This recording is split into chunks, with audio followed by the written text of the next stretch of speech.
अस्सलाम वालेकुम। देवर 17 साल का था, मगर एक रात वो 35 साल औरत घर ले आया। शर्म के मारे मुझे समझ ना आई कि अब क्या करूं। देवर को कुछ कह भी नहीं सकती थी क्योंकि वो मेरी भी कमजोरी था। दिल पर पत्थर रखकर कमरे के बाहर टहलने लगी। कुछ देर बाद चुप कर देखा तो होश उड़ गए। कभी कभी सिर्फ औरत का नहीं बल्कि मर्द का खूबसूरत होना भी उसके लिए अजाब बन जाता है। जब किसी दिल फेंक औरत का उस पर दिल आ जाए, फिर वो औरत नहीं देखती है कि उसकी उम्र क्या है, वो नहीं देखती कि उसका उस मर्द से क्या रिश्ता है, वो ये नहीं देखती कि माशरे में उसकी क्या इज्जत है, उसका क्या मकाम है, या उसका बाकी लोगों से क्या रिश्ता है। वो बस अपने दिल की सुनती है।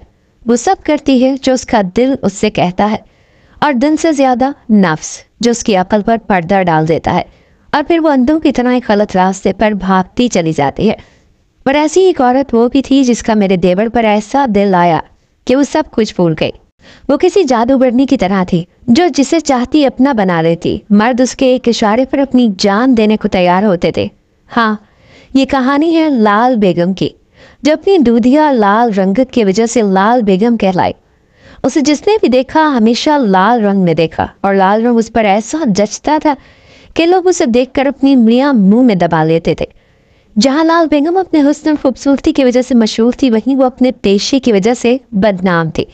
और बदनाम अगर होंगे तो क्या नाम ना होगा कि मिसा उसकी शोहरत चारों सिमतों में फैल चुकी थी।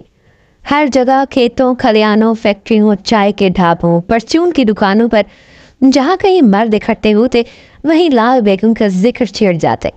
और वो लोग जिन्होंने लाल बेगम का चेहरा देखा था, वो अपने आप को बहुत खुशकिस्मत समझते थे।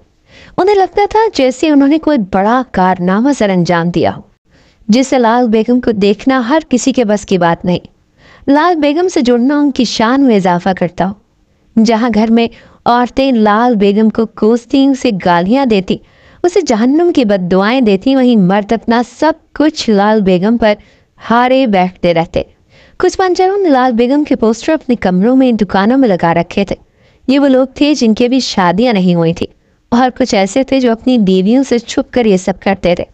बस मकसद एक ही था कि लाल बेगम को खुद के सामने पाना, उसे हर वक्त देखते रहना। इतनी तो किसी टिकटॉकर की शोहरत भी नहीं थी जितनी लाल बेगम ने हासिल कर ली थी।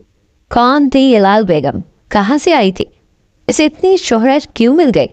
आखिर लाल बेगम का क्या मकसद था? जितने मुंह उतनी बातें। रिपोर्टर लाल बेगम से मिलने को जैसे तड़प रहे थे।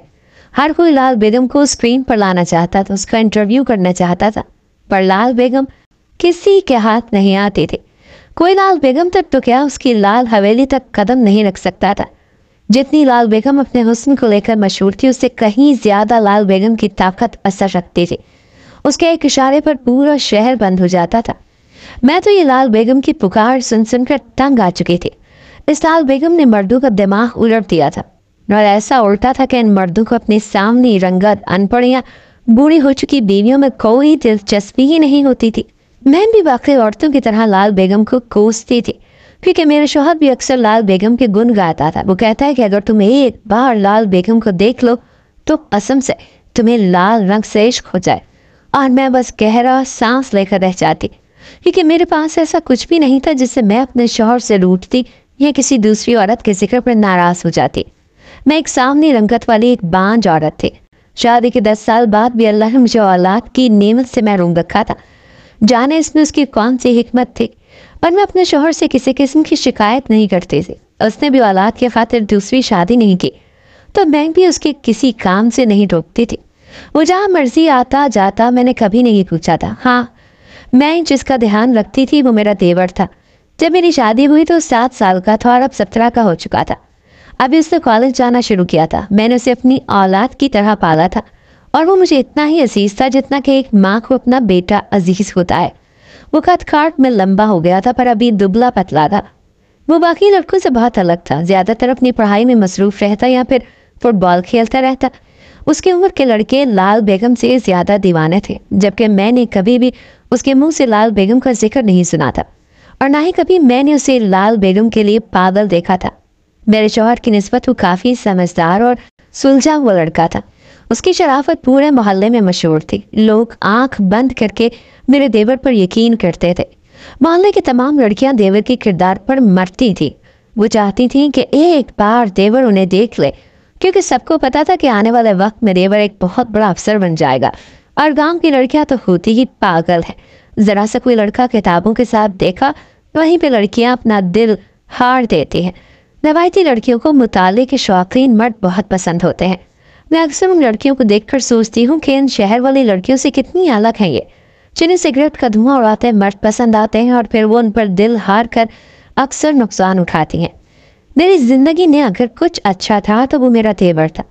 پر ایک دن محلے کی ایک عورت آئی اور اس نے مجھے دیور کے بارے میں ایسی بات کہی جسے سن کر میں ساکت رہ گئی۔ پہلے تو میرا دل کیا کہ میں اس عورت کا منہ نوچ لوں، پھر میں خود پر ضبط کر گئی کہ جان بوجھ کر دیور کو بدنام کرنے کے لیے ایسا کہہ رہی ہے، کیونکہ اس کی بیٹی کے رشتے سے دیور نے انکار کر دیا تھا۔ وہ ابھی شادی نہیں کرنا چاہتی تھی، اسی لیے وہ میرے پاس آئی اور رازدارانہ انداز میں کہنے لگی کہ اپنے دیور پر نظر رکھو۔ مجھے بڑے پکے ذرائع سے خبر ملی ہے کہ دیور کو کسی عورت کے ساتھ بازار میں دیکھا گیا ہے۔ ارے نہ تمہاری کوئی نند ہے اور نہ ہی کوئی رشتہ دار، پھر وہ کس عورت کو بازار میں لیے گھوم رہا تھا؟ اس کا بتانے کا انداز ایسا تھا کہ ایک بار تو میرا دماغ بھی گھوم گیا۔ دیور اور کسی عورت کے ساتھ ایسا کیسے ہو سکتا ہے؟ پہلے مجھے لگا کہ تم ہو اس کے ساتھ، پر اس عورت نے ٹوپی والا برقع پہن رکھا تھا اور اس کے ہاتھ پاؤں اتنے گورے اور لال تھے مانو لہو ٹپک رہا ہو۔ اور ایسی خوبصورت عورت پورے شہر میں بس ایک ہی ہے، لال بیگم۔ میرا دماغ فوراً چلا اٹھا، پر میں نے کوئی جواب نہیں دیا، اور اس عورت سے کہا کہ آپ کو کوئی غلط فہمی ہوئی ہے، میرا دیور ایسا نہیں ہے، وہ تو کسی لڑکی سے بات بھی نہیں کرتا۔ کہاں کوئی عورت؟ ضرور کسی اور کو دیکھا ہوگا آپ نے۔ میں نے اسے ٹالنے کی کوشش کی، پر وہ ایک ہی بات کہتی رہی کہ بی میں نے بھی دنیا دیکھی ہے، یہ بال میں نے دھوپ میں سفید نہیں کیے۔ وہ عورت تو چلی گئی، پھر مجھے پریشانی میں ڈال گئی۔ سارا دن میں یہی سوچتی رہی کہ واقعی وہ دیور تھا، اگر دیور تھا تو کس عورت کے ساتھ، کیونکہ یہ بات تو میں جانتی تھی کہ وہ عورت اپنے پاس پکی خبریں رکھتی تھی۔ پھر میں نے سوچا کہ دیور آئے گا تو اس سے پوچھ لوں گی، وہ کبھی جھوٹ نہیں بولتا۔ میں دیور کا انتظار کرنے لگی، وہ رات گئے واپس آیا، اس کے ہاتھ میں چند کتابیں تھی۔ آج کل وہ اپنا اور اپنی پڑھائی کا خرچہ خود اٹھا رہا تھا۔ وہ چاہتا تھا کہ پڑھائی ختم ہونے تک اسے کام کا کچھ تجربہ مل جائے، اسی لیے وہ کسی آفس میں کام بھی کرتا تھا۔ میں نے اسے دیکھتے ہی پوچھا کہ خیریت ہے، آج لیٹ ہو گئے؟ اس نے کہا ہاں بھابھی، میں تھک گیا ہوں کافی، سونا چاہتا ہوں۔ وہ تھکن زدہ آواز میں بولا اور پھر چلا گیا۔ میں اس سے کچھ پوچھ بھی نہ پائی۔ اگلے دن میرا غصہ کچھ کم ہو چکا تھا، میں نے کوئی بات کرنا مناسب نہ سمجھا۔ دیور محنتی لڑکا تھا، میں اس پر خواہ شک کر رہی تھی۔ اور پھر ایک ہفتے کے بعد میں بازار گئی، مجھے گھر کا سودا صرف لانا تھا۔ میں نے وہاں دیور کو دیکھا، اس کے ساتھ ایک عورت تھی، اور یہ دیکھ کر میں حیران رہ گئی کہ وہ اس عورت کو چوڑیاں پہنا رہا تھا، اور اس کے ہاتھ کے ساتھ قدر خوبصورت تھے کہ میں کئی لمحے اس کے ہاتھوں کو ہی دیکھتی رہی۔ جب دیور نے اسے چوڑیاں پہنا دی تو وہ دیور کا ہاتھ کھینچ کر آگے بڑھ گئی، یوں جیسے وہ دیور سے بے پناہ محبت کرتی ہو۔ میں یہ منظر دیکھ کر جیسے پتھر کی ہو گئی۔ انہیں محلے کی عورت نے جو کہا تھا وہ ٹھیک تھا، دیور کا واقعی کسی کے ساتھ چکر چل رہا تھا، پر کس کے ساتھ؟ وہ اپنی اداؤں سے کوئی منچلی لڑکی تو نہیں لگ رہی تھی، اس کا چہرہ چھپا ہوا تھا، اور نہ ہمارے محلے میں ایسی خوبصورت لڑکی تھی۔ میرے ساتھ ساتھ کئی لوگوں نے رک کر ان دونوں کو دیکھا تھا۔ وہاں ہمارے محلے کے کافی مرد موجود تھے، سب کانوں کو ہاتھ لگا رہے تھے۔ ان کی نظر میں دیور اب پہلے جیسا با کردار نہیں رہا تھا، کیونکہ وہ بنا شادی کے کسی غیر عورت کے ساتھ گھوم رہا تھا، وہ بھی سرے عام۔ میرا تو سر چکرا گیا۔ میں بنا کچھ خریدے گھر واپس آ گئی، سوچنے لگی کہ آخر کون تھی وہ عورت، کیا رشتہ تھا اس کا دیور سے، اور دیور تو ایسا نہیں تھا، پھر وہ اس کے ساتھ کیوں گھوم رہا تھا؟ میں نے نہ کچھ کھایا اور نہ پیا، میں بے چینی سے دیور کا انتظار کر رہی تھی۔ جیسے ہی وہ گھر میں آیا اس کا راستہ روک لیا اور کہا کہ اس گھر میں تم تب تک رہو گے جب میرے سوال کا سچ سچ جواب دو گے۔ دیور مجھے حیران ہو کر دیکھنے لگا۔ کون تھی وہ عورت جس کے ساتھ تم بازار میں گھوم رہے تھے؟ یہ سن کر دیور کے چہرے پر ایک سایہ سا لہرایا، چند پل کی خاموشی چھا گئی، اور پھر دیور نے جو بتایا اس سے میرے سر پر آسمان ٹوٹ پڑا۔ اس نے کہا وہ میری بیوی ہے۔ میں بے یقینی سے دیور کو دیکھنے لگی کہ اتنی کم عمر میں وہ اتنا بڑا کیسے ہو گیا تھا، وہ ایسی کسی سے شادی کر لیتا؟ کیا میں اس کی کچھ نہیں لگتی تھی؟ کون ہے وہ؟ کیا نام ہے اس کا؟ میں نے سخت لہجے میں پوچھا۔ لال بیگم۔ مجھے لگا جیسے گھر کی چھت مجھ پر گر گئی۔ لال بیگم؟ میں زیر لب بڑبڑائی۔ لال بیگم اور دیور؟ یا اللہ، یہ کیسے ہو گیا؟ پہلے تو مجھے یقین ہی نہیں آیا، اور جب میں نے ہوش میں آئی تو میں نے ایک زوردار تھپڑ دیور کو دے مارا۔ وہ سر جھکا کر خاموشی سے کھڑا رہا۔ تمہیں وہی ملی تھی لال بیگم، ایک بدنام زبانہ عورت जानते हो उसका क्या पेशा है? मैं गुस्से से फट पड़ी, पर देवर ने एक ही बात कही कि अब वो मेरे निकाह में है, उसका नाम किसी को मत बताइएगा। वही कहकर वापस चला गया और मैं जैसे अंगारों पर लौट पड़ी। लाल बेगम एक पेशावर औरत थी। उसकी शुरुआत ही ऐसी जगह से थी जिस जगह का नाम लेना भी शरीफ लोग पसंद नहीं करते। पहले वो सिर्फ एक गाना बजाने वाली हुआ करती थी, और उसका चर्चा चंद दिनों ही में इतना हो गया कि उसने अपनी अलग हवेली बनाकर अपना काम शुरू कर दिया। वो हर महफिल में नहीं जाती थी, लोग उसका रक्स देखने उसकी लाल हवेली में आते थे। हर कोई इसका रक्स देखने नहीं आ सकता था। लोगों के पास लाखों होने के बावजूद जिसे वो चाहती थी उसे ही हवेली में दाखिल किया जाता था। इसके बावजूद लाल बेगम के चेहरे को पूरी तरह किसी ने नहीं देखा था। वो चेहरे पर लाल रुमाल बांध कर रखती थी, इसीलिए उसका नाम भी लाल बेगम पड़ गया था। देवर का उससे सामना ऐसी ही महफिल में हुआ था। देवर को उसका अमीर दोस्त लाल हवेली ले गया था, लेकिन देवर जब रक्स के दौरान उठकर वापस आ गया तो वो लाल बेगम की नज़रों में आ गया। उसने सोचा, कौन है ये कम उम्र लड़का जो लाल बेगम का रक्स छोड़कर चला गया। ऐसा पहली बार हुआ था कि कोई लाल बेगम की महफिल से उठकर आया हो, और देवर इसलिए आया था कि सुबह उसका पेपर था। बस फिर क्या था, लाल बेगम ने अगले दिन देवर को बुलवा लिया। उसकी हवेली में परिंदा भी पर नहीं मार सकता था, और देवर ने जब लाल बेगम को देखकर नजरें झुका ली तो लाल बेगम सालों बाद किसी पर बुरी तरह फरीफ्ता हो गई। उसकी उम्र 35 साल थी। आज भी वो 30 से कम की लगती थी। दोनों मोहब्बत में इतना आगे निकल गए कि देवर ने उससे निकाह कर लिया। आखिर क्या नजर आया था देवर को उसमें? मैं आधे दिन में यही सोचती रही, और फिर रात को एक और झटका लगा जब देवर लाल बेगम को घर ले आया। उसे देखकर जहाँ मुझे गुस्सा करना था वहीं मेरी जबान पर ताले पड़ गए। वो तो बेइंतहा खूबसूरत थी। उसने अदब से मुझे सलाम किया। मैंने उसे कुछ कह ही नहीं पाई। उसने हमारे साथ बैठकर खाना खाया और फिर कहने लगी कि आपने अपने देवर की तरबियत बहुत अच्छी की है। मुझे बहुत सालों बाद ऐसा मर्द मिला है। वो हंसती, फिर उसकी हंसी खोखली थी। उसकी आंखों में दर्द पानी की सूरत तैर रहा था। वो बोलती गई कि कैसे उसका देवर पर दिल आया, और कैसे उसने सबके खिलाफ जाकर उससे शादी की, और कैसे देवर ने उसे जीना सिखाया। मैं हैरान थी, उसकी कुछ बातें मुझे बिल्कुल समझ ना आई। आधी रात को वो देवर का हाथ थाम कर उसे ले गई। जाते वक्त मुझे अच्छे से मिलकर गई, यूं जैसे कि आखिरी बार मिल रही हूँ।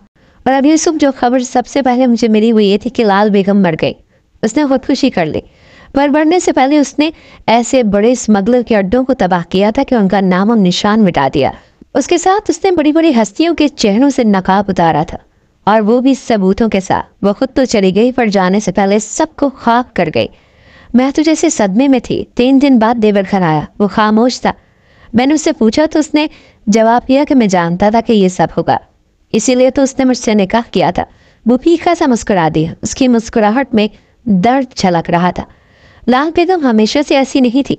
वो गांव की भूली भाली और सबसे खूबसूरत लड़की थी जो किसी के धोखे में आकर घर से निकल गई, और फिर उस लड़के ने पैसों के एवज उसे चंद बड़े लोगों के हवाले कर दिया।